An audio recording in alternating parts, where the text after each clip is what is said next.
Hello, my friend. Today I will tell you another long-forgotten legend. Close your eyes and let the magic transport you to Middle-earth. Our journey begins.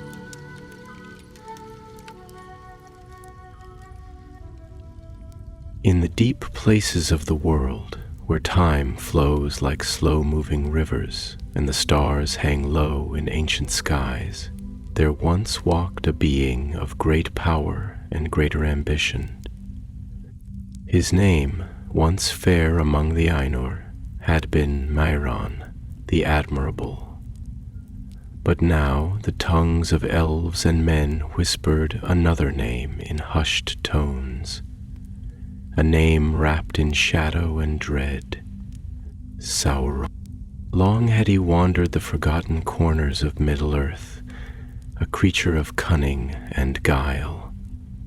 He had been the greatest servant of Morgoth, the first Dark Lord, who in ages past had waged war against the Valar and all the free peoples of the world. But Morgoth was gone now, cast into the void beyond time, his kingdom torn asunder, his iron crown shattered. The world had been freed from his dominion, but the scars he left behind ran deep. And Sauron remained? The ruin of his master's fall had driven him into the east, into places unseen by elves or Dunedain, where the bones of the world lay bare. There he watched, he listened, he waited. Time does not erode the will of one who does not sleep, nor does the turning of years wither the mind of one whose heart burns with purpose. He was not broken, not undone. He would rise again. But first he needed a throne, a kingdom, a fortress from which his will could stretch across the world. He sought a land that would mirror his own spirit, fierce, unyielding, forged in fire. He had roamed far and wide, tracing the ridges of the world's spine, peering into the desolate wastes where even the wind dared not linger. And then he came upon it, a place of blackened earth where the ground cracked and smoldered with slumbering heat. A land veiled in perpetual dusk, its air thick with the taste of embers. At its heart stood a mountain, tall, jagged, crowned with a wreath of smoke, a mountain that wept rivers of fire, whose breath scorched the sky, Orodruin, the mountain of doom. Here Sauron smiled, a thin, cold smile, untouched by warmth. He had found it, the place where his dominion would begin, Mordor, the land of shadow. Sauron did not arrive alone. With him came his followers, creatures of darkness, the remnants of Morgoth's hosts who had fled into the nameless places when their master fell. Orcs, trolls, men from distant lands who had worshipped the Dark Lord of old. They came drawn like moths to the remnants of his power, their hunger fierce, their loyalty born not of love but of fear. Among them was Lugruk, an orc chieftain who had once led the forges of Angband, Morgoth's black fortress in the north. He was ancient, even for his kind, his skin like old leather, his hands scarred from years of shaping cruel weapons in fires hotter than the sun. He had seen the fall of the first Dark Lord. He had seen ruin come to their kind. But now he was another who would lead, another who would raise them from the ashes. Vakruk knelt before Sauron, his eyes burning with something between reverence and terror. Lord of Gifts, he rasped, using one of Sauron's many names, what would you have us build? Sauron looked upon him his gaze like molten gold, piercing and deep. "A tower," he said, "a fortress greater than any that has come before, a citadel from which my will shall rule the world." His voice was smooth as oil, heavy with promise, edged with steel. "We will raise Barad-dûr." And so, beneath the shadow of Barad-dûr, the work began. The land itself fought them at first, for Mordor was a place of wrath and fire. The air was heavy with smoke, the rivers dry, the sky a great furnace, red and unyielding. No birds sang, no trees grew. The ground trembled, restless with the deep fires that slumbered below. But Sauron was patient. He had shaped the world before. He knew its bones, its veins, its heart. Great slabs of black stone were carved from the mountains, dragged by endless lines of orcs, their backs bent beneath the weight, their hands raw from toil. The sound of iron striking stone rang across the land like the beating of war drums. Smoke rose into the air, thick and choking, mingling with the ever-present gloom. And Sauron watched. He did not rest, nor did he falter. He stood upon the slopes of Mount Doom, his arms crossed, his piercing eyes never straying from the work. His form, tall and imposing, was clad in black armor that gleamed like polished obsidian. A presence that could not be ignored, a will that could not be denied. For Sauron was no mere king, no warlord bound by mortal needs. He was a Maya, a being from beyond the circles of the world, his power woven into the very fabric of creation. He did not tire, he did not waver, and neither did those who labored under his gaze. The orcs worked without pause, the great forges roaring, their fires painting the land in a terrible glow. Foundations were laid deep into the bedrock, reinforced with spells dark and unyielding. The first stones of Barad-dûr were set, massive slabs of obsidian fused with sorcery, bound with malice. Elrook wiped the sweat from his brow, looking up at the rising tower with a mixture of awe and fear. This was no mere fortress. This was something more, a place woven with power, a heart of shadow. It was as if the land itself bent to Sauron's will, shaping itself to his vision. And deep within the growing walls, beneath the very roots of the tower, Sauron walked alone. He ran his hands along the cold stone, whispering in the black speech, binding it with spells unseen. Here, in this chamber that none would ever gaze upon, he would weave his greatest work, a forge, a place where fire would never die, where metal would gleam like captured starlight, a place where he would shape the instrument of his dominion, the key to his rule, the One Ring. But that was a tale for another night.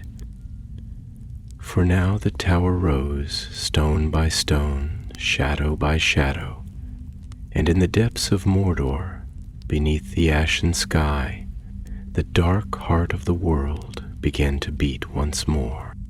The land stretched before him, endless and ancient, a scar upon the world where nothing pure could grow.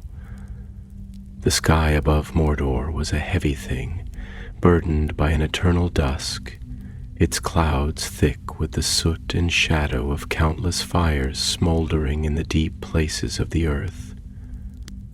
The wind, dry and bitter as old bone, howled across the blackened plains, carrying the scent of scorched stone and ruin. There was no bird song, no whisper of green things stirring in the breeze, no murmur of water running through the veins of the land, only silence, thick and suffocating, broken only by the occasional distant crack of the mountain's breath as Orodruin rumbled in its sleep.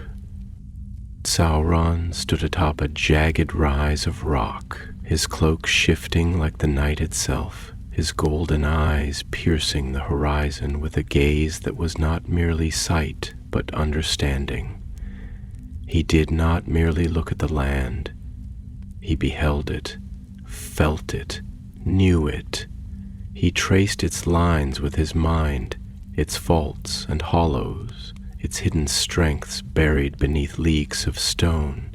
He knew where the roots of fire coiled in the deep places, where the magma slumbered in the blackened veins of the earth. He knew where the ancient rivers had once run, their beds now long dry, where the bones of the world had cracked and settled over eons, forming the jagged teeth of the Ephel Duath. This place had waited for him, though it did not yet know it. This was his land now, and he would make it his throne. Behind him, Lugruk stood in wary silence, watching the Dark Lord in his stillness. The old orc did not pretend to understand the depth of his master's thoughts, nor did he attempt to. To him, Sauron was like the mountain itself, unfathomable, terrible, vast. But even mountains could crumble. He had seen great lords rise and fall. He had seen strongholds which once seemed eternal, ground to dust beneath the tide of war. He had watched the towers of Angband blacken and collapse, had walked among the ruin of Gorthaur's past works, shattered and abandoned when Morgoth fell. And so he waited, his fingers tightening around the hilt of the crude blade at his belt, his gaze flickering from the Dark Lord to the landscape stretching before them. It was Sauron who finally spoke, his voice low and measured, as if weighing the very words themselves before granting them to the world. "They will come in time," he murmured, though his tone was not anxious nor uncertain, but merely a statement of fact. As inevitable as the turning of the heavens, the Númenóreans will come, and with them will come fire and steel, ships upon the waves, swords polished in the forges of Westerness. And the elves? Yes, they will watch. They will whisper to one another in the halls of Lindon, behind their white walls, beneath their trees of silver and gold. And they will call me by many names, all of them spoken with fear. Some will counsel patience, some will urge war, but none will remain idle forever. His lips curled, though the expression did not reach his eyes. They will call this place cursed, and in their songs they will weave dark tales of it. But no curse is greater than the will that bends the world to its shape, and no song can undo what I shall make here. Lugruk shifted his weight, uneasy beneath the heavy words. "The elves," he growled, spitting onto the ground as if to rid himself of the very taste of the word. "Cowards. They whisper and they wait, but they do not strike when they should. They let Morgoth build his fortress, let him shape Angband to his liking, let him spread his shadow across the world. And when at last they moved, they were too late, and the world burned for it. They will wait again, and we will grow strong."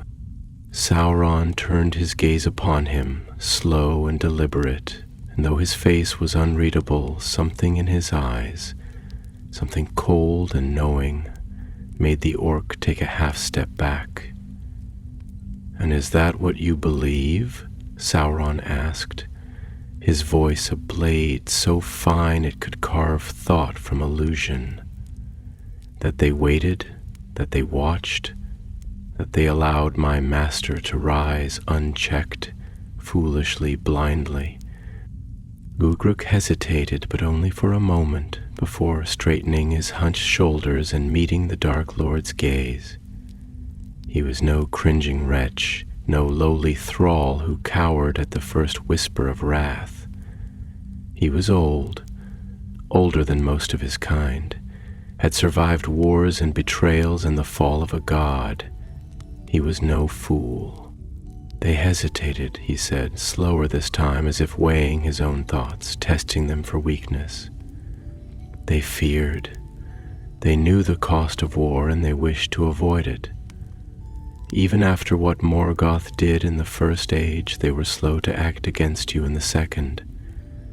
They whisper now, and they watch, but they will not come swiftly. They will wait, and we will have time.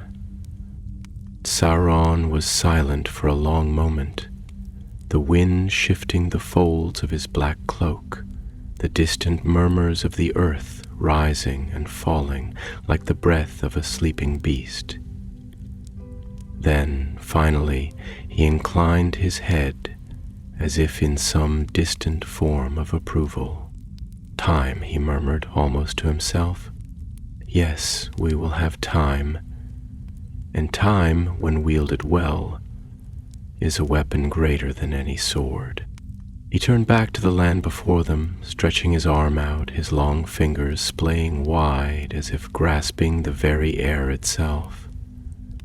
And in that moment, the land seemed to stir, as if something deep beneath the surface had heard the call of its new master.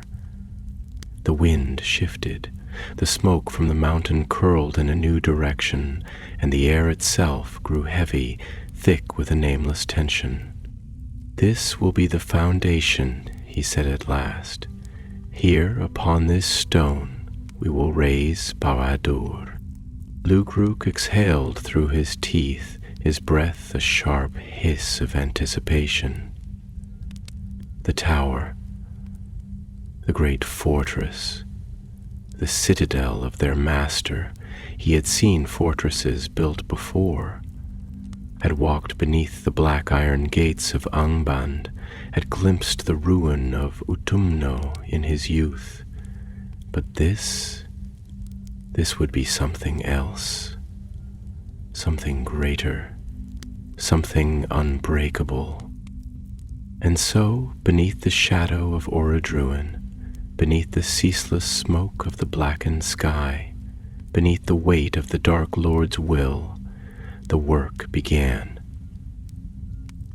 The ground was broken, the first stones laid, the forges kindled, and the hammer of darkness fell upon the world once more. The sky above Mordor stretched like a great bruised canopy, vast and oppressive, its clouds thick with the endless belching of the mountain's fire. There was no dawn here, nor twilight, nor the soft murmur of evening birdsong as day faded into night. Only a ceaseless, ashen gloom, a world where the sky bore no promise of renewal, where the wind did not dance with the fragrance of new grass, but carried the bitter sting of cinder and ruin. Smoke and shadow curled over the broken ridges, twisting like restless spirits, whispering through the gaping cracks in the earth, filling the air with the scent of something ancient and nameless, something older than stone, older than fear itself. And in that great silence, beneath the brooding weight of heaven, the first stones of Barad-dûr were laid. They were not placed by gentle hands, nor lifted with the careful reverence of builders shaping something fair. No, here there was no poetry in the work, no melody in the toil, only the relentless pounding of hammers, the groan of stone upon stone, the ceaseless wail of iron dragged from the bowels of the world. The land itself was turned to Sauron's will, bent and broken, reshaped by the labors of those who knew only obedience, who toiled not with hope but with the heavy burden of necessity. Orcs, twisted and wretched, their backs bowed beneath the weight of iron and stone, labored under the lash of cruel overseers, their breath hot and ragged in the heavy air. Trolls, slow-witted and immense, heaved massive slabs of obsidian, their movements ponderous, their hands raw from the cutting edges of the black rock. The sounds of their work rose into the air, blending with the distant restless breath of Orodruin, a cacophony of forging and fire, of building and breaking, of creation born not from love, but from dominion. And still he watched. Sauron stood upon the jagged rise of a crumbling outcrop, his figure a silhouette against the roiling sky, his cloak shifting like the whisper of midnight winds. His hands, long and pale, rested upon the hilt of a dark blade, his fingers idly tracing the patterns wrought into its steel, patterns that spoke of an age before this one, before he had turned to shadow, before the world had known the weight of his name. His golden eyes, burning with something deeper than fire, gazed out across the great expanse of stone and toil, and in them lay the measure of his vision, the shape of a future yet to be carved. Lugruk, his armor stained with soot and sweat, climbed the rise with slow, deliberate steps, his breath coming in short huffs, though whether from exertion or unease he could not say. His old bones, hardened by years of war and servitude, ached with the weight of time. Yet it was not the labor of stone that made him weary. It was the unrelenting will of the one he now approached, the presence that seemed to warp the very air around him, as if the land itself bent under the force of its master's gaze. "The first tier is nearly set," Lugruk growled, his voice like gravel grinding beneath an iron wheel. "The foundations run deep, deeper than any fortress we've ever built. We've driven the stone into the bones of the earth itself. This tower, it will not fall easily." Sauron did not turn to him at once. For a moment he remained as he was, motionless, as if listening to something only he could hear, something woven into the fabric of the wind and stone. Then at last he spoke, his voice quiet, smooth as polished obsidian, yet carrying with it the weight of something vast, something immovable. "It will not fall at all." Lugruk frowned, shifting his weight, the iron plates of his armor clinking softly with the movement. "Nothing stands forever," he muttered, almost without thought. "Even the greatest strongholds crumble. I have seen them fall. I have walked through their ruins." Sauron turned to him now, slowly, his golden eyes catching the dim light and holding it, as if it bowed to his presence. "You have seen ruins, yes," he mused, his voice threading through the air like the low murmur of a distant storm. "You have walked among the bones of fallen kings, seen the dust of empires long since spent. You have witnessed towers once proud, blackened by fire, shattered by war, and yet you still do not understand." Uruk shifted, uncomfortable beneath that gaze, beneath the quiet certainty that lay beneath those words, a certainty that was not born of arrogance nor of blind faith, but of something deeper, something that had weighed and measured the world and found it wanting. Sauron stepped forward, just enough that the wind caught the edges of his cloak, sending it billowing like a shadow given form. "A tower of stone," he continued, his voice low but firm, each word deliberate, as if carving them into the very fabric of the world. A fortress of iron. A kingdom bound by walls and gates. These things are fragile. They can be broken. They can be undone. He lifted a hand, fingers curling slightly, as if shaping the air itself. But what I build is not mere stone. It is not iron, nor mortar, nor wood. It is will. His fingers tightened, a slow, precise motion, as if grasping something unseen, something vast and terrible. Will does not break, he said. Will does not crumble. It bends the world to its shape. It does not fall. It only grows. Ukruk exhaled slowly, his grip tightening on the hilt of his blade, though whether in understanding or unease he could not say. "And what of the others?" he asked, his voice quieter now, more measured. "What of those who will seek to stop this?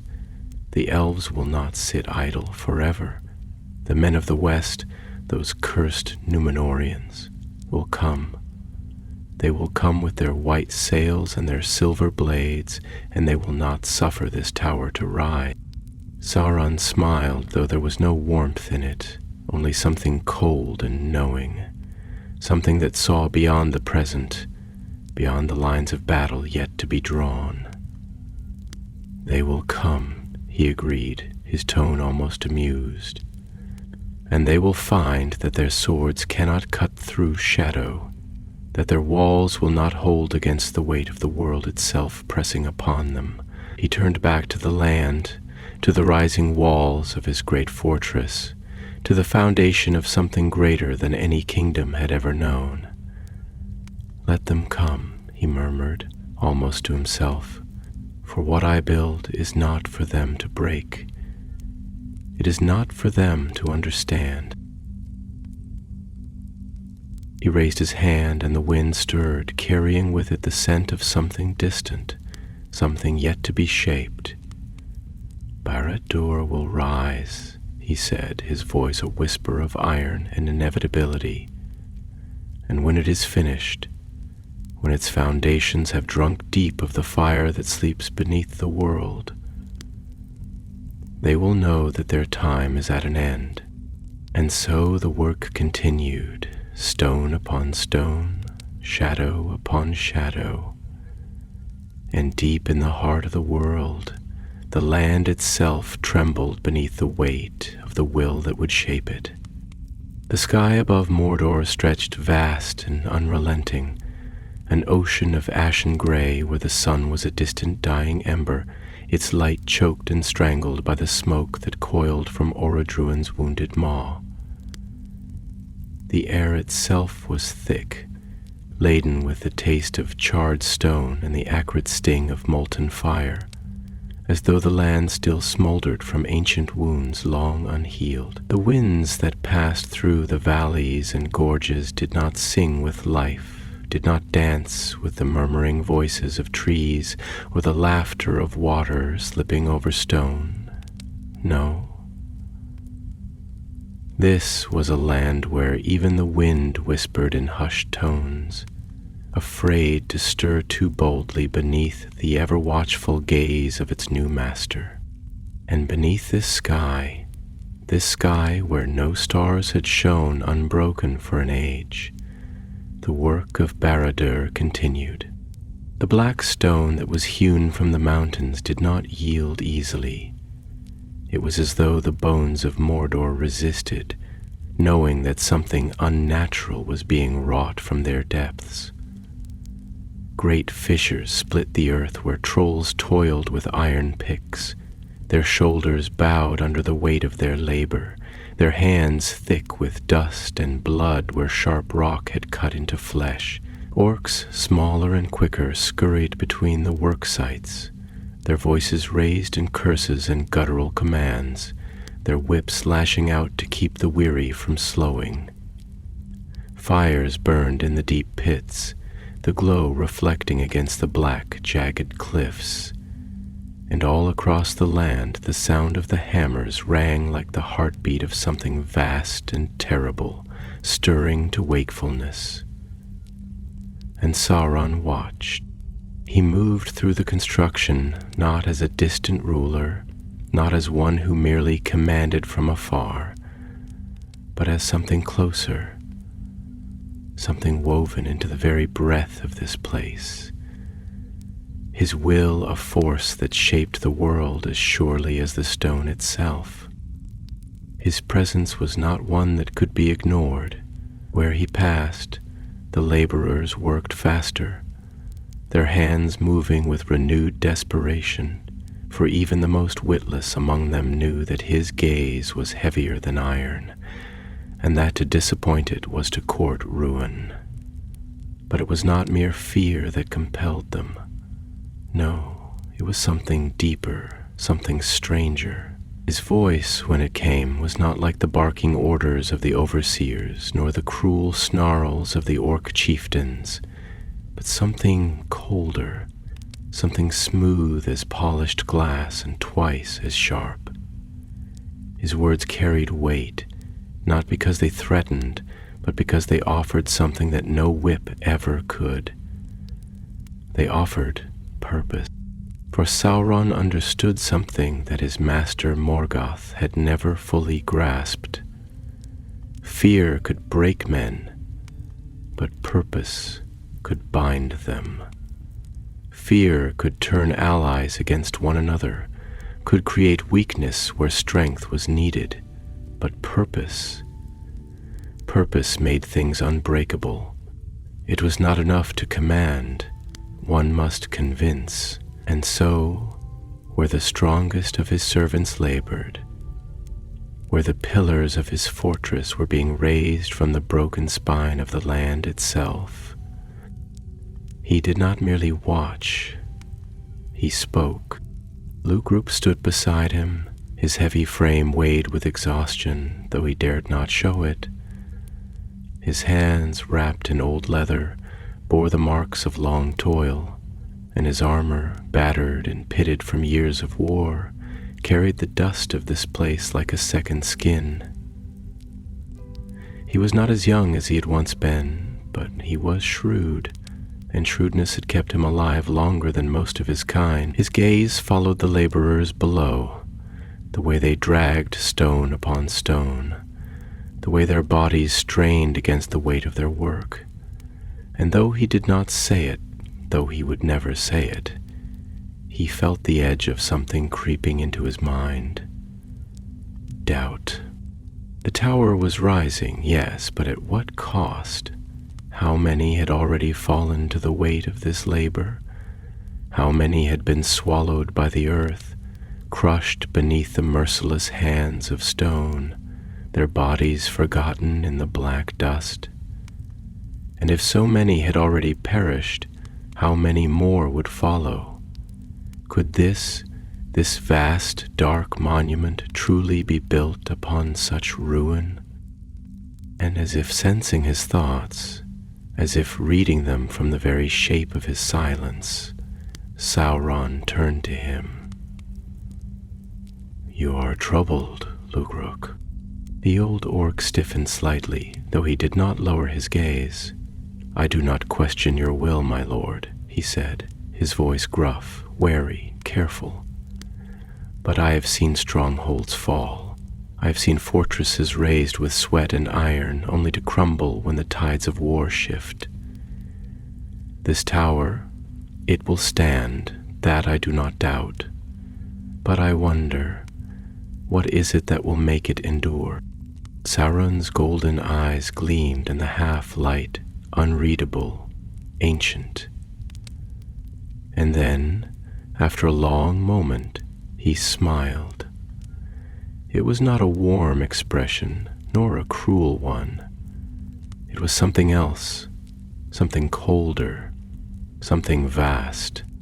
"Tell me, Lugrup," he said, his voice low, almost thoughtful, as though the conversation were a luxury, an indulgence he rarely allowed himself. "What do you believe makes a thing eternal? Is it strength? Is it stone, iron, walls that cannot be breached? He gestured toward the rising pillars, toward the massive slabs of obsidian being bound with mortar that had been mixed with the blood of countless hands. If walls alone were enough to withstand the tides of time, then there would be no ruins in this world. Lugru was silent for a long moment. Then slowly he exhaled. "Fear," he said at last. "Fear is what keeps things from falling." Sauron tilted his head slightly, considering him. "Fear is a useful thing," he agreed. "It binds men to their masters. It makes armies march even when their bones ache with weariness. It can hold the line, keep the sword in a trembling hand when all else would make it fall. But fear alone is fleeting. It is a flame that burns bright, but it consumes itself in time. No, Lugruk, it is not fear that makes things eternal."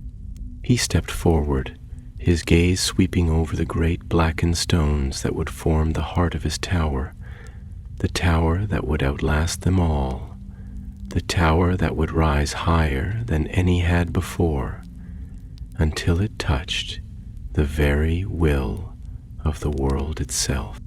"It is dominion." Lugruk frowned, his thick fingers flexing at his sides. "Dominion?"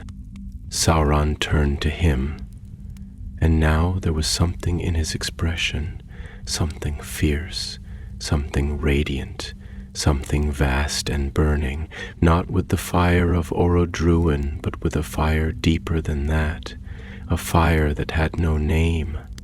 "Dominion," he repeated, his voice a whisper, but one that seemed to tremble in the very air. "To shape the world to your will, so that it remembers your hand even when you are gone, that is what makes a thing endure, Lugruk. Not fear, not stone, not iron. Dominion." Ugruk said nothing. He only nodded slowly, though whether in understanding or in reluctant acceptance, even he did not know. And as they stood there, beneath the endless shadow of that sky, the first stones of Barad-dûr drank deep of their master's will, and the tower slowly began to rise. The land groaned under the weight of its new burden, the sky choked with the black breath of forges that never slept, the air thick with the scent of iron and blood, with the acrid bite of molten rock and the choking dust of crushed stone. The very ground seemed to tremble beneath the endless march of labor, as if resenting the touch of the creatures that now tore into its bones, reshaping its surface with hammer and chisel, with lash and fire. Mordor, once a land of barren desolation, now seethed with purpose, with motion, with an urgency that pulsed like the heartbeat of some vast and terrible thing stirring from slumber. The foundation of Barad-dûr stretched outward in all directions, a latticework of iron and stone driven deep into the rock, its supports reaching downward into the veins of the earth, seeking something solid, something unshakable upon which to build. This was not the careless construction of a kingdom raised by men, built in haste, fated to fall with the crumbling of walls and the passing of years. No, this was something older, something deeper. Each stone was set with purpose, each beam of iron bound with a force that could not be seen, but could be felt, as though the very will of its master had seeped into the mortar, binding the structure not just to the land, but to the world itself. Sauron stood atop one of the jagged ridges overlooking the work, his dark robes trailing like shadow in the windless air, his golden eyes fixed upon the vast expanse of labor unfolding below him. He watched as the fires of the forges flared, their glow painting the cliffs in the color of old wounds, as the orcs labored ceaselessly beneath the watchful eyes of their overseers, their backs bent, their hands blackened with soot and sweat. He watched as the first of the great towers began to rise, its dark silhouette already taking shape against the smoldering sky, as the walls, thick and unyielding, swallowed the landscape, enclosing it within the growing embrace of the fortress that would one day rule all things. Lugruk approached slowly, his steps heavy, his breath thick in his chest, though whether from the weight of his armor or the weight of his thoughts he did not know. He was tired, more tired than he had ever been, but he would not show weakness, not here, not now, not in the presence of the one whose will had bound him to this place. He had fought for many masters before. He had served in the great wars of the past, had marched beneath banners that had long since turned to dust, had carved his name into the stones of strongholds that no longer stood. But there had always been something temporary in those wars, something fleeting, something fragile. This was different. This tower, he said at last, his voice rough, his throat thick with dust, it is unlike anything we have built before. I see it in the way the stones are placed, in the way the walls rise, in the way the foundation is set deep, deeper than the roots of mountains. There is something in it, something beyond mere strength, beyond mere stone and steel. I feel it when I walk among the laborers, when I stand in its shadow. It is not just a fortress, it is something more. Sauron turned to him then, slowly, his gaze measuring, unreadable. You are not wrong, he said, his voice smooth as dark water, carrying with it the weight of something ancient, something vast. This is no mere stronghold. It is not built as men build their cities, nor as the elves carve their towers from white stone, seeking beauty, seeking refuge. It is not meant to guard, nor to shelter. It is meant to command.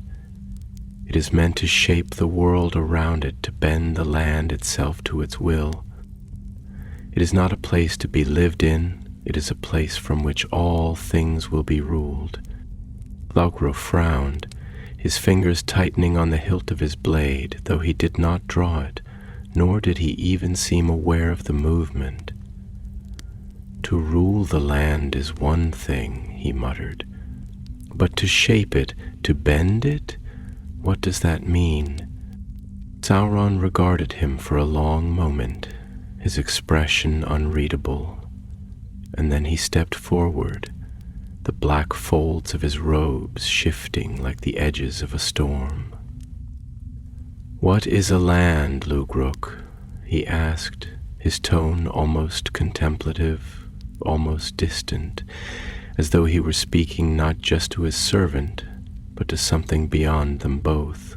Is it merely rock and river, tree and field? Is it merely the soil upon which men plant their crops, upon which kings build their castles, upon which armies spill their blood? No. A land is not merely what can be touched. It is what is believed. It is the weight of its name, the breath of those who speak it, the fear and love and longing that bind it together. A land is a story, told over and over again, written in the bones of those who walk it. His golden eyes burned now, bright as distant fire, sharp as the edge of a blade. And stories can be rewritten. Lugruk exhaled slowly, his mind turning over the words, the weight of them settling deep in his chest. He had never thought of the world in such terms before. He had thought of war, of conquest, of the clash of steel and the spilling of blood. He had thought of power as something that could be taken, held, wielded like a weapon. But this was something different.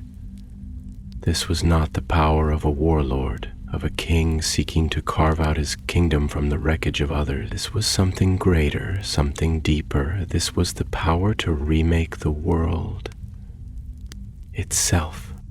"And that is what this tower is?" he asked at last, his voice quiet now, thoughtful. "A rewriting of the world?" Sauron smiled then, a slow, knowing thing, though there was no joy in it, only certainty. "Yes," he murmured, "that is exactly what it is." He turned then, gazing once more upon the growing fortress, upon the dark towers rising like jagged teeth against the sky, upon the endless, tireless labor that bound it together, that shaped it into something vast, something inevitable. And beneath his gaze the land itself seemed to shudder, as if it too understood what was coming. For Barad-dûr was not merely being built, it was being written, and the world would read its name for all the ages to come. The air over Mordor was heavy, not only with the soot and cinder that rose in thick plumes from the mountain's ever-churning heart, but with a deeper, more suffocating weight. An unseen force that had settled over the land like the slow tightening of a noose. It was not merely the oppressive heat that curled in waves across the blackened ground, nor the ceaseless, mind-numbing labor of those who toiled at the foot of the rising fortress. No, this was something else, something woven into the very fabric of the place, something that seemed to whisper in the silence between hammer blows, something that made the stones of Barad-dûr feel heavier, darker, as if they drank the weariness of those who lifted them, feeding upon it, growing stronger with every ounce of suffering poured into their shaping. The first great spire of the tower had begun to take shape, its obsidian walls slick with the heat of newly melted stone, its surface smooth as the skin of a blade, yet sharper, darker, as if light itself recoiled from its touch. Its foundations were deeper than any fortress before it, driven into the bedrock, fused with the land by fire and spell, bound with enchantments so strong that no mere force of arms could unmake them. No storm would shake it, no siege would breach its walls, no power born of flesh and will alone would ever bring it to ruin. And yet, it was not the tower itself that made the land tremble, not the towering black walls, nor the countless forges glowing beneath its feet. It was the presence of the one who willed it into being. Sauron stood upon the newly raised battlements, gazing down at the growing expanse of his dominion, his golden eyes gleaming like molten coins in the dim, smoldering light. He did not move as others did not shift his weight or breathe with the heavy exertion of those who labored below. He was utterly still, as though he had become one with the very air, as though his being stretched beyond the limits of flesh and form, threading itself into the world, merging with it, bending it to his purpose. The wind that rose from the mountains did not touch him, nor did the swirling ash cling to his robes. He was like a shadow cast upon the land, a thing apart, something neither living nor dead, something that existed beyond the simple, fleeting burdens of the body. Behind him, Lugrak approached, his steps slow, measured, though not out of hesitation. The old orc did not fear Sauron, not in the way that others did. He did not cower or shrink, as so many of his kind did when the Dark Lord's gaze fell upon them, nor did he stumble over his words, as the lesser captains often did when called to report.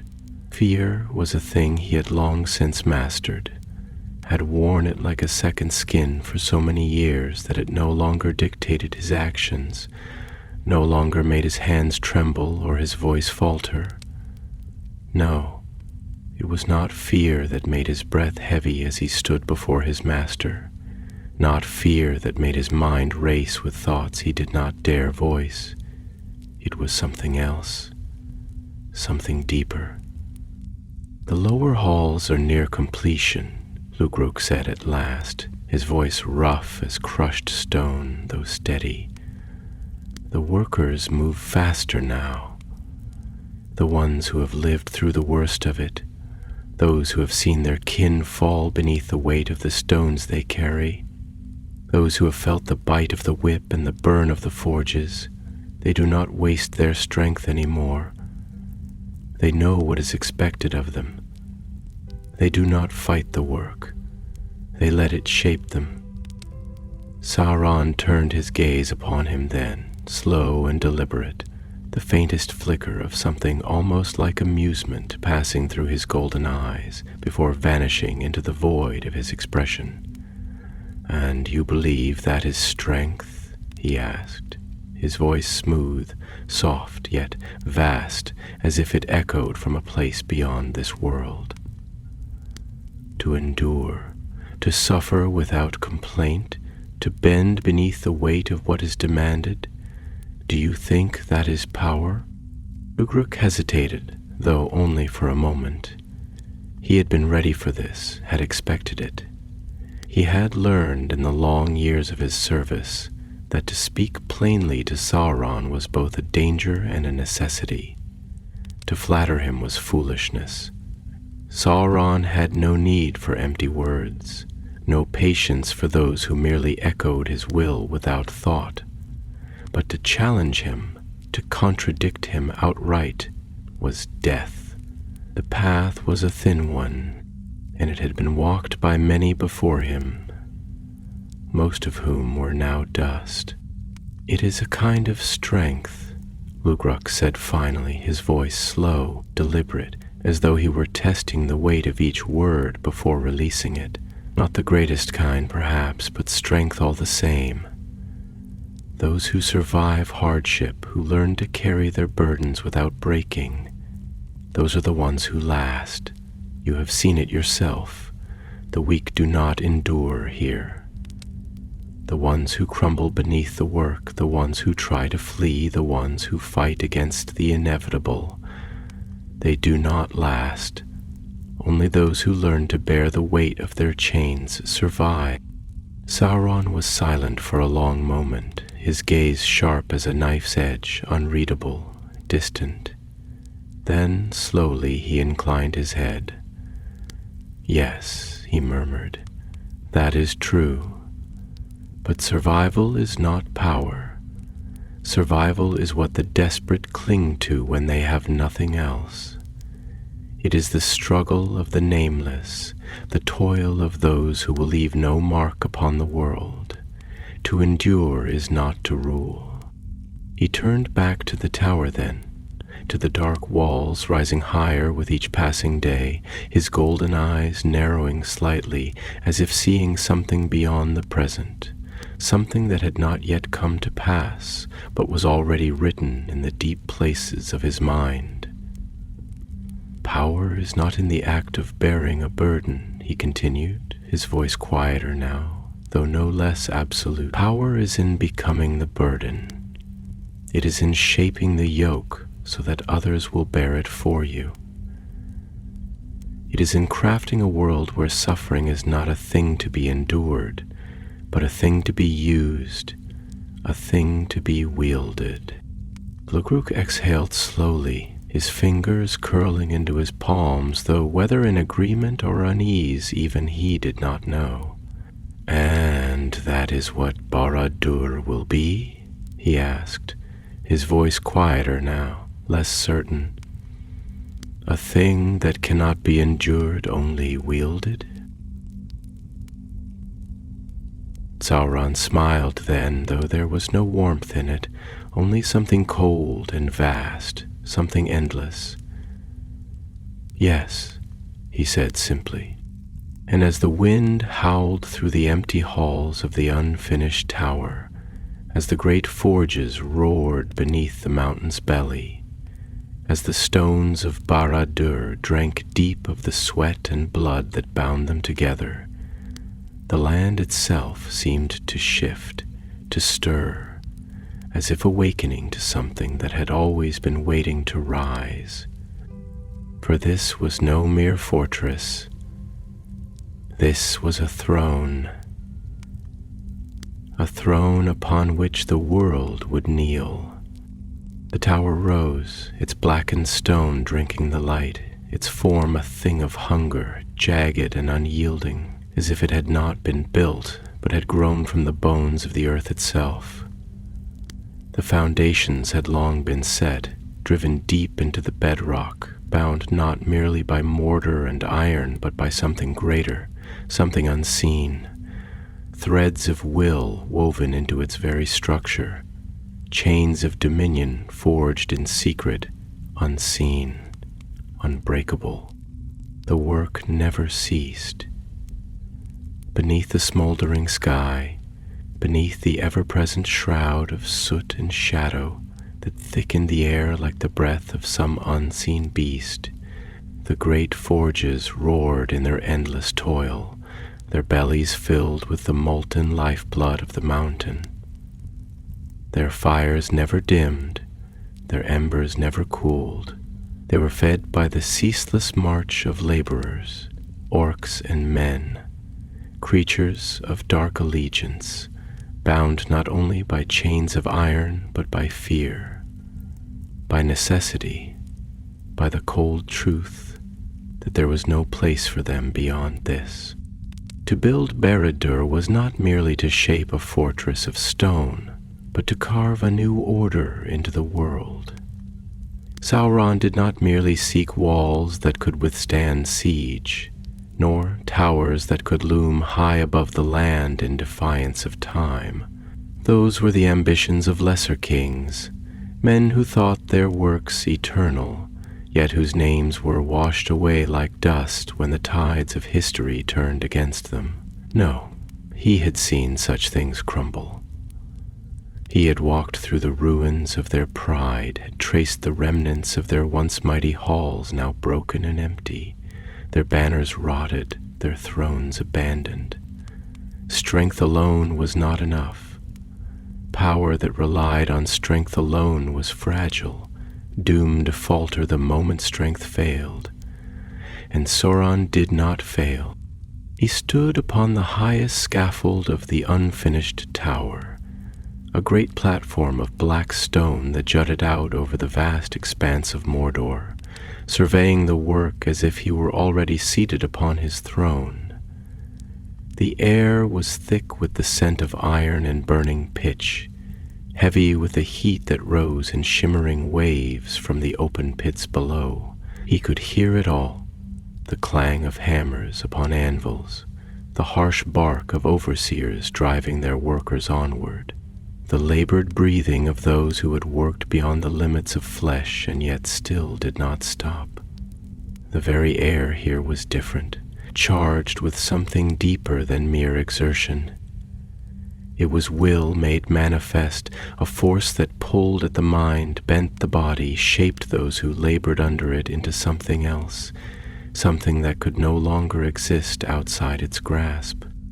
Lugru climbed the scaffolding with slow, measured steps, his heavy frame moving with a wariness that he did not allow to show, though he knew his master could see it, could feel it, as surely as the heat of the mountain could be felt against the skin.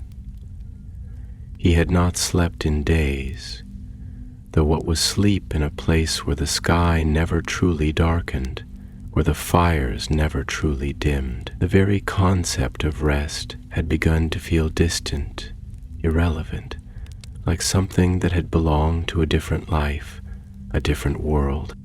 He came to stand beside Sauron, his gaze sweeping over the landscape, over the great rivers of stone and iron being shaped into something terrible and beautiful. He had fought in many wars, had laid siege to fortresses that men had called unbreakable, had seen empires rise and fall beneath the weight of their own ambition. But he had never seen anything like this. It was something greater. It was a wound in the world, a scar carved so deep that it would never fade, a thing that would not crumble, not break, not be undone. "It grows," he said at last, his voice rough, worn, as though the very air here had scraped it raw. Sauron did not turn to him immediately. When he did speak, his voice was low, measured, smooth as flowing metal, yet carrying the weight of something vast and undeniable. "Yes," he murmured, "it grows, it takes shape, it awakens." He lifted a hand slightly, fingers splaying as if feeling the presence of something unseen, something that pulsed beneath the surface of the stone, something that was not merely structure, not merely walls and towers, but something else, something living, something. Lughruk shifted slightly, the weight of that word settling over him like a shadow stretching in the firelight. Awakens. He had seen many things, had fought in the name of many masters, had watched as cities burned and strongholds fell, but there was something about Barad-dûr that unsettled even him. There was no grandeur here, no fleeting glory of a king's fortress built to proclaim his dominion to the world. There was something deeper, something colder, something that did not merely seek to impose its will upon the land, but to merge with it, to become part of it, to shape it from the inside out. "This tower," Lughruk muttered, his voice quieter now, more thoughtful, as if he were speaking not only to his master, but to himself. "It feels different from Angband, from any stronghold I have ever seen. It is not just a thing that is being built. It is a thing that is becoming." Sauron's gaze turned to him, and for a long moment he said nothing. Then, at last, he inclined his head slightly, the faintest glimmer of something almost like amusement flickering behind his golden eyes. "You begin to understand," he murmured. "Angband was Morgoth's fortress, but it was only a fortress, a place of war, of destruction, of raw power unleashed. It was a hammer, nothing more. And a hammer, though it may break mountains, does not shape them." He turned his gaze back to the tower, back to the rising walls that already loomed high above the plain, casting long shadows that would never recede. "But Barad-dûr is not a hammer. It is not merely a place of war. It is a thing that will endure not because of its walls, nor its height, nor its gates of iron, but because it will become the fulcrum upon which the world turns. It will not merely exist within the world, it will change the world itself." Lughruk exhaled slowly, his thoughts turning over those words, trying to grasp the depth of them, the enormity of what they meant. He had always believed that power was a thing wielded, a thing taken, a thing that existed in the strength of one's hand, in the sharpness of a blade, in the number of warriors who marched beneath one's banner. But Surah did not speak of power as something held, something grasped. He spoke of it as something woven into the fabric of the world itself, something that could not be lost because it had never been separate to begin with.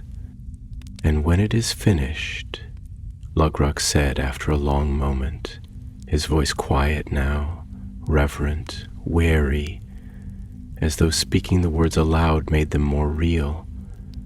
"What will it be?" Sauron smiled then, slow, knowing, his golden eyes glinting in the firelight. "It will be the axis upon which all things revolve," he murmured.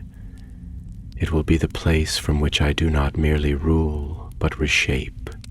And as the wind howled through the scaffolding, as the stones of Barad-dûr stood silent and unyielding beneath the weight of that will, Lúthrak felt for the first time that he was not merely standing in a fortress, but in something far greater, something that did not merely exist in the present, but stretched forward into the ages to come, casting a shadow that would never fade. For this was not merely a tower. It was the heart of an empire that would never fall. The tower loomed higher now, its walls stretching toward the sky as if clawing their way out of the depths of the world, dark and gleaming like the obsidian teeth of some slumbering god, jagged and terrible. The weight of Barad-dûr did not merely press upon the land, it bled into it, into the blackened stones, into the dust that clung to the feet of those who toiled at its base, into the very air that curled thick with the scent of fire and sweat and iron. It was no ordinary fortress, no mere stronghold of war. It was something else, something vaster, something that did not merely exist but imposed itself upon the world. A thing so heavy with will, so saturated with purpose, that the land itself seemed to warp around it, as if bowing to the inevitable.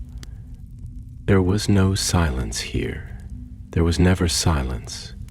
The endless ringing of the forges echoed through the canyons and valleys, a cacophony of hammer upon iron, of stone grinding against stone, of the laboring groans of creatures who had long since forgotten the meaning of rest. The mountain, ever watchful, belched smoke and fire into the heavens, sending great plumes of darkness curling into the sky, like the exhalations of some ancient, unseen thing stirring in its sleep. The ground trembled beneath its breath, a deep, rhythmic pulse that beat through the foundations of Barad-dûr, threading through its walls like veins of molten gold, binding it to the land in a way that was neither natural nor accidental. Sauron stood at the highest completed level of the tower, the wind pulling at the edges of his black robes, though it did not truly touch him. The weight of his presence was enough to still the air, to press it down, thick and oppressive, making even the restless smoke hesitate before it curled around him in slow, reverent tendrils. His golden eyes flickered with something distant, something vast, something beyond the sight of those who stood below, toiling in the endless march of his great design. He could see beyond the horizon, beyond the ridges of the Duath, beyond the wasted plains that stretched in all directions.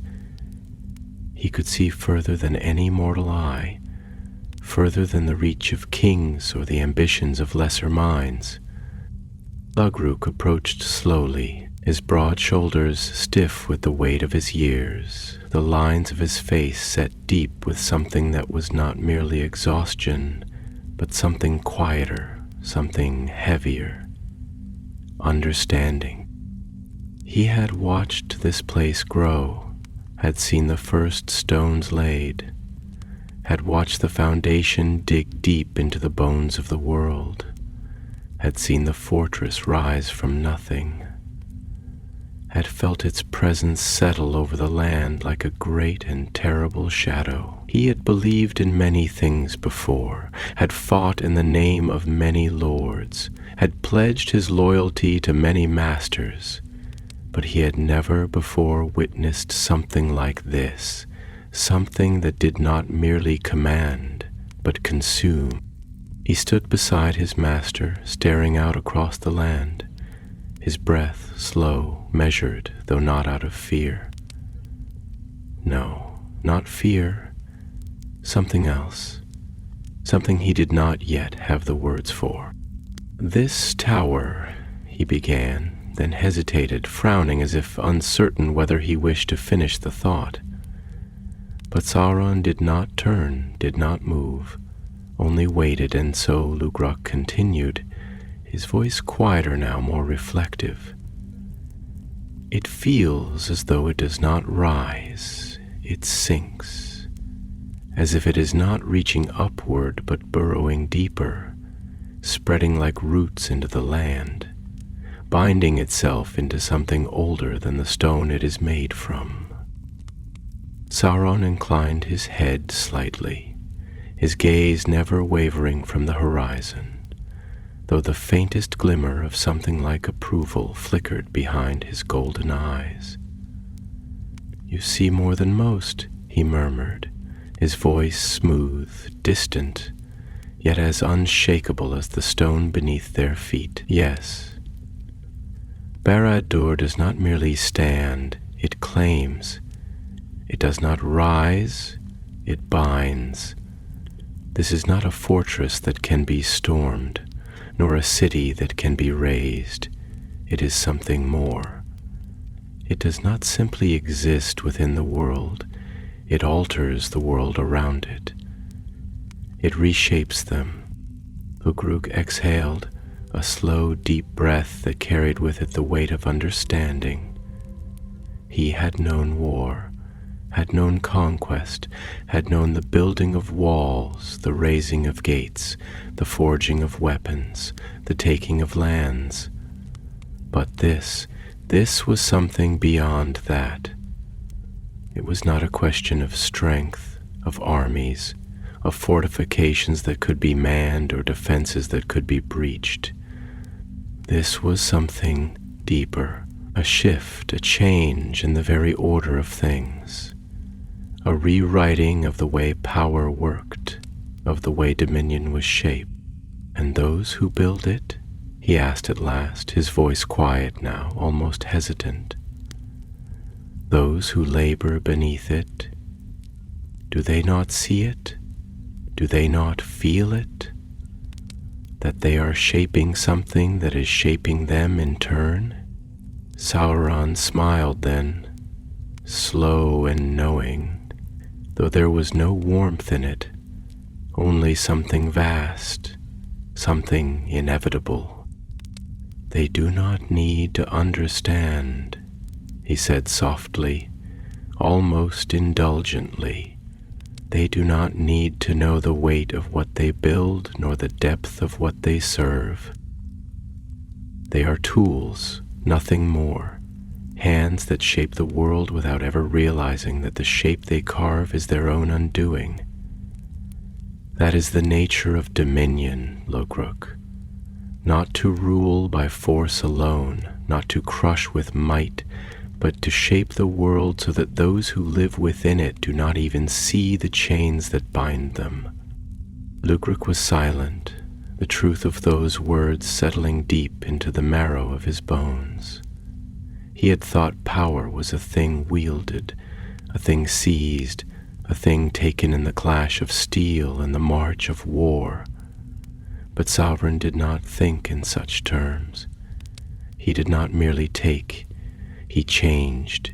He did not merely rule, he shaped. He was not a warlord, not a king. He was something else, something greater, something inevitable.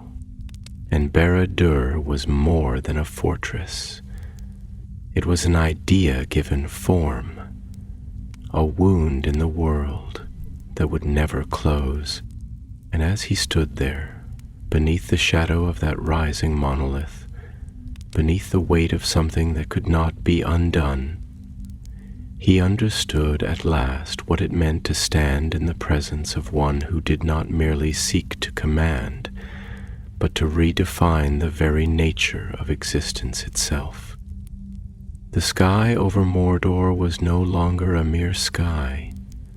no longer a vast and empty expanse through which the light of the stars might weave its distant, indifferent song.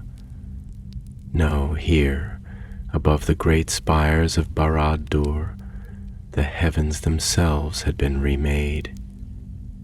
Veiled in a ceaseless pall of smoke and shadow, thick with the breath of forges that never slept, stained with the ever-present glow of Orodruin's burning heart. The air was heavy, not only with the weight of soot and heat, but with something deeper, something unseen, something that coiled through the stones of the fortress and the very land itself, binding all things to the will that had shaped them. The fortress was no longer merely rising. It had become, had settled into the world like a blade driven deep into flesh, an unhealing wound, a scar that time itself would not erase. The work was no longer a labor of hands alone. The physical toil had continued, the endless march of bodies, the hammers striking stone, the iron riveted into place with the screams of those who fell beneath its weight. But now there was something else woven into the very foundations, something greater than mortar, something more binding than steel. The spells had begun, the enchantments, the weavings of will and power that stretched beyond the limits of mere construction. This was the final stage, the moment when the fortress was no longer merely a fortress, when it would cease to be simply a place of stone and iron, and instead become something more. Sauron stood upon the highest platform, his golden eyes unblinking, his gaze stretched far beyond the walls of his own creation, far beyond the mountains that encircled his growing dominion. He saw further than any mortal, further than any king who had ever ruled, further than even most of the Maiar who had walked the world before him. He saw the future, the shape of things yet to come, the way the land would twist and bend around this place, the way the world itself would adjust, accommodating what could no longer be undone. He saw the ripples of Barad-dûr's existence spreading outward, unseen but inevitable, threading through the fabric of time itself, pulling all things slowly, inexorably toward the shadow that now loomed above them all. Behind him, Logric climbed the blackened stairway, his breath heavy, his footsteps slow. His body bore the marks of his years in this place, the toil of labor that had not been softened even by his rank, for there was no comfort here, no shelter from the demands of this work. His hands, once strong, once skilled in the craft of war, were now cracked and calloused, his armor stained with the dust of the tower, with the sweat of uncountable days beneath the watchful, unyielding gaze of his master. He had thought long ago that he had known what it meant to serve, that he had understood what it meant to build something that would outlast him. But now, as he reached the top of the stairs, as he looked upon the dark expanse before him, he understood that he had been a fool. This was not simply a fortress. It was not a thing that could be understood in the terms of walls and gates and battlements. It was something else. It was power made physical, something that did not merely defend but consumed, something that did not merely house its master but extended his will into the world itself. Logric could feel it now, pressing against him, shifting the very air around him, bending the space within its walls, as if the tower itself were not merely built upon the land, but were replacing it, rewriting it, reshaping it into something that had never existed before. He stepped forward, his breath coming slow, deliberate, wary as he stood beside Sauron, gazing down upon the world that stretched below them. "It is done," he said at last, his voice quieter than he had meant it to be, as if the air itself had stolen the strength from his words. Sauron did not turn to him immediately. He stood still, motionless, as if listening to something far beyond the reach of ears, as if hearing the voice of the world itself shifting beneath his feet. When he finally spoke, his voice was smooth, calm, yet vast, carrying with it something deeper than words, something heavier than sound. "No," he murmured, "not yet. Not fully. Not until the last stone is bound. Not until the last chain is forged." Ugruk frowned slightly, his thick fingers curling at his sides. "The last chain?" he echoed. "The tower is finished. The forges burn, the walls are set. The highest spires reach beyond the sight of those who dwell below. What remains?" Sauron turned to him then, and the weight of that gaze was like nothing Ugruk had ever known, like staring into the heart of a fire that had no end, no limits, no boundary between what was and what would be. "The tower is not merely a place," Sauron said, his voice quiet yet pressing against the mind like iron wrapped in silk. "It is an extension of my will, and will alone is not enough. A thing must be bound to the world if it is to shape it. A thing must be anchored." Ugri hesitated, and in that hesitation something colder than fear crept into his mind. "Anchored," he repeated slowly. He did not know why, but the word felt heavier than it should have, as if it carried with it something unseen, something unspoken. "How?" Sauron turned back to the land, his golden eyes narrowing slightly, his expression unreadable, thoughtful, almost expectant. "In fire," he said at last. "In fire, and in a circle, unbroken." Ugruk did not know what that meant, but he felt something stir within him, something uneasy, something that made his breath come slower, his chest feel tighter. He did not question further. He knew, deep in his bones, that there was no answer he could ask for that would change what was coming. And as the tower stood complete, unyielding, terrible in its presence, the final piece of its making had yet to be forged. Far below, in the heart of the mountain, in the great churning fires of Orodruin, the last link in the chain that would bind Barad-dûr to the world was waiting to be made. And when it was done, when the fire had done its work, when the forging was complete, there would be no undoing it, not in this age, not in any age to come. Deep beneath the land, beneath the blackened slopes and jagged ridges of Mordor, beneath the towering spires of Barad-dûr and the ceaseless labor that had raised them, there was a place where the world had never cooled, where the bones of the earth still churned with ancient fire. It was a place older than stone, older than the memory of the Eldar, older than the wars of gods and kings, a place that had slept, silent and patient, through the ages of the world, its heart pulsing with the slow, steady breath of something that had never known stillness.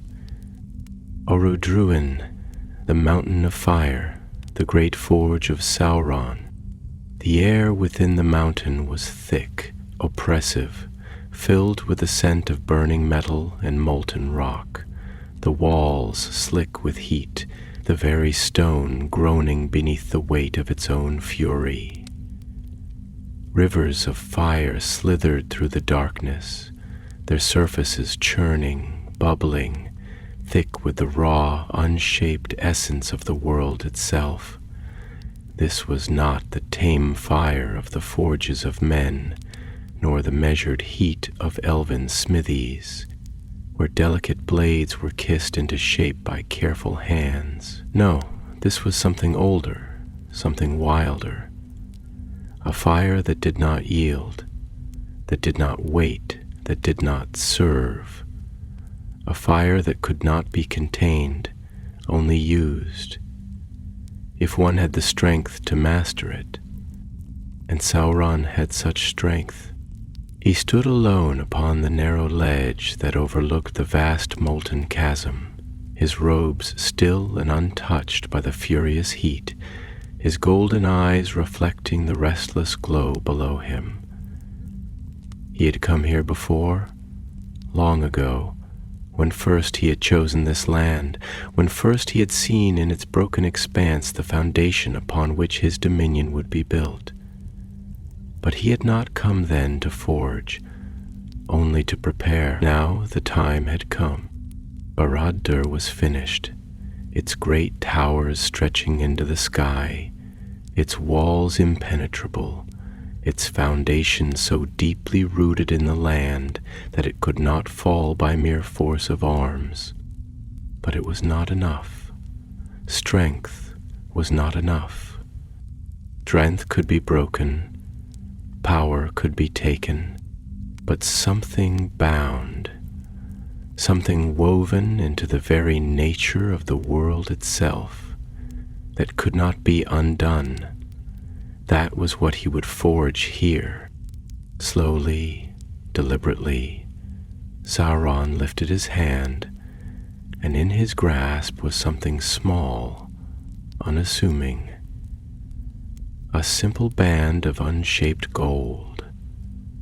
It was nothing yet, a mere trinket, a piece of unworked metal as meaningless as the discarded coins of mortal kings.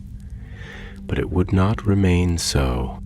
He lowered the band toward the fire, his fingers steady, his eyes unblinking, his will fixed upon the shaping of something that had never before been made. As the molten glow reflected upon its surface, he began to speak, not aloud, not in words that could be heard by any ear, but in the deep language of the world itself, in the tongue that only those who had walked beyond the circles of time could know. The air thickened, the heat swelled, the fire listened, and the gold in his hand was no longer gold alone. It drank the words he spoke, absorbed them, wove them into its very being, until the metal was no longer mere metal, until the fire was no longer merely fire, until the will that had shaped them both had bound them together into something greater, something deeper, something that no force in Middle-earth could unravel. This was not merely a thing of craft. This was something else. A chain, a tether, a shadow stretched across all things.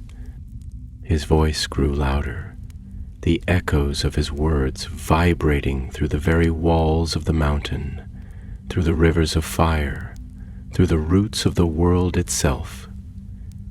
He poured himself into it, his essence, his thought, his dominion. Every stone of Barad-dûr, every blackened ridge of Mordor, every creature that had ever bent knee to him or ever would, every whisper of fear in the hearts of those who opposed him, all of it was drawn into this one thing, all of it bound together, caught in the unbreakable lattice of his will. And then, at last, it was done. He lifted the ring from the fire, and though it burned with a light deeper than flame, It did not scorch his hand, did not mar his skin. It was perfect, a smooth band of gold, flawless, unbroken, its surface plain and empty, yet filled with something vast, something greater than anything that had ever been forged by hand. And slowly, as the heat of the fire faded from its surface, the words appeared, words in a tongue known only to him, a tongue of command, a tongue that did not ask, but demanded. Ashnask turbatuluk, Ashnask kimbatul, Ashnask trakatuluk agburzum ishikrimbatul. One ring to rule them all, one ring to find them, one ring to bring them all and in the darkness bind them. Sauron smiled then, slow and knowing, his golden eyes glinting in the firelight, his fingers tightening around the band that now held more than mere metal, that now held more than mere strength. This was more than a weapon, more than a symbol. This was him, his will, his essence, his dominion given form, and through it all things would be drawn to him, all things would be seen, all things would be known. The rings of power, the lords of the earth, the minds of kings and warriors and wizards alike, they would all come to him in time. Bound by this one thing, by this unseen tether, by the power that had been forged in fire and sealed in darkness, he turned from the chasm, the glow of the molten fire casting his shadow long upon the blackened rock. He did not need to look back. He did not need to wonder if his work had been completed. He knew. Barad-dûr had been built, but now it was anchored. Now it could never fall. And as he stepped from the forge, as he carried his creation with him into the darkness, into the waiting halls of his great fortress, into the world that would soon kneel before it, the weight of what had been done here settled over all of Middle-earth, unseen but undeniable. A shadow had been cast, and it would never be lifted.